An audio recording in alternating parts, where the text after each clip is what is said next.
Can we use this? Yeah. And have it low? So, can we use that? It's hard to hear. There's two of them, so I'm pretty sure. Yeah, go ahead. No, I was just saying for people to speak.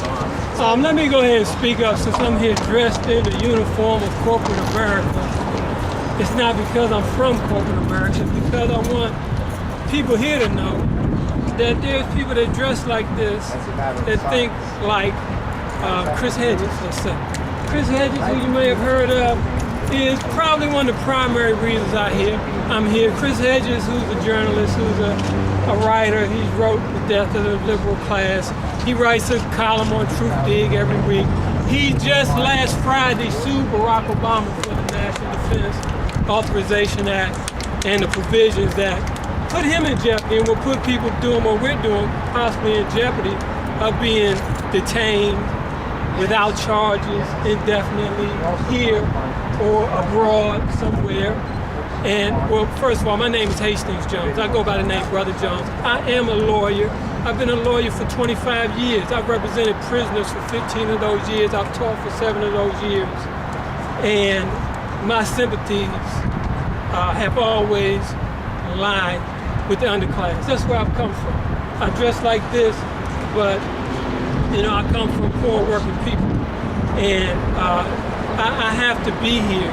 And my conscience was piqued, my conscience was pricked once again yesterday when I heard Barack Obama pick up the code that's been said by Scott Walker in, what is it, Michigan or Wisconsin? Wisconsin. Scott Walker says in his inauguration speech, Wisconsin is open for business. Rick Scott said in Florida in his inauguration speech, Florida is open for business. Barack Obama came here yesterday and said, what? Florida is open for business. That's what was part of his speech down at Disneyland when he was encouraging tourists to come here and spend money. But what is that? What's the significance of that? My understanding is that the overarching theory here, and the reason why we're here is because, well, let me speak for myself. The reason why I'm here is because I believe corporations have captured government. Businesses have captured the government. And with that theory, everything kind of falls into place. Everything kind of falls into place. Everything from all your politicians articulating the code that government is open for business indicates that government has been captured by business. The court said corporations are persons for the purpose of whatever rights we have corporations as individuals. That indicates, and why does that indicate? Because the courts and the judges are appointed by politicians. That the courts and the judges are appointed by politicians and the politicians are captured by business. Then we have the same problem in the courts that we have in government, in Congress, in the state legislature. We have the same problem. As I said, I've been a lawyer for 25 years. If I paid $125, I have a license to practice in this court. I'm a Florida lawyer, I'm a DC lawyer, I'm a Pennsylvania lawyer, but my sympathies lie with this movement. I believe it was Franz Fanon who said there has to be a group of people who's willing to commit class suicide. They have to be willing to throw their fortunes in with the underclass. There are some who are going to have to do that. And I consider myself one of those. I dress as I do here today. When there's business I can do for those who need my help. As I said, I represented prisoners for 15 years in DC. And a big problem then, as it is now, and I was there when it began, was the privatization of prisons. And what I knew and what I observed from my early work is that these corporations was going from jurisdiction to jurisdiction. And they started with DC. I was attorney in DC first, and that's where I represented prisoners for like 15 years. And poor people charged with crimes. And I always thought that people from DC were the truest forms of political prisoners we have in America. Why? Because people in DC don't have representation in Congress. Why? What difference does it make?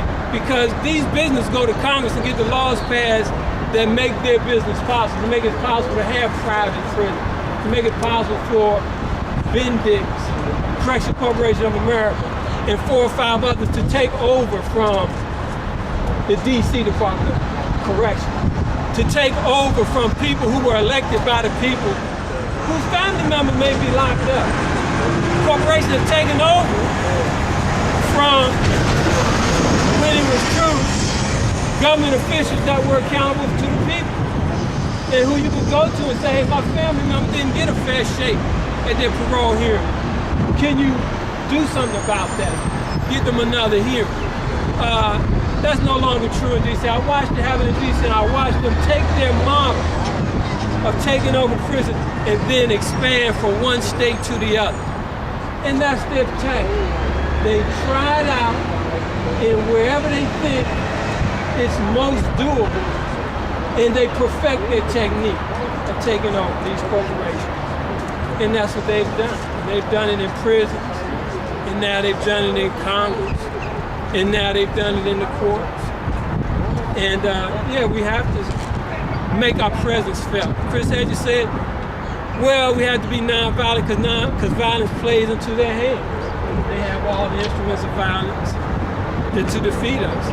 And so our tactic is to show up, put our bodies on the scene, and let our voices be heard. So I have 6 children, I heard the lady say. She has children and grandchildren. And I'm concerned with the environment. I'm concerned with what's happening with our resources. And I'm concerned with the lack of concern of officials with the allocation of these resources and the cynicism that they embody and that they articulate in letting these corporations run rampant and ruin our environment and steal our children's futures. So I just wanted to say a few words to let you all know that even though I'm in this uniform, I'm not here to watch you, I'm here with you. Thank you.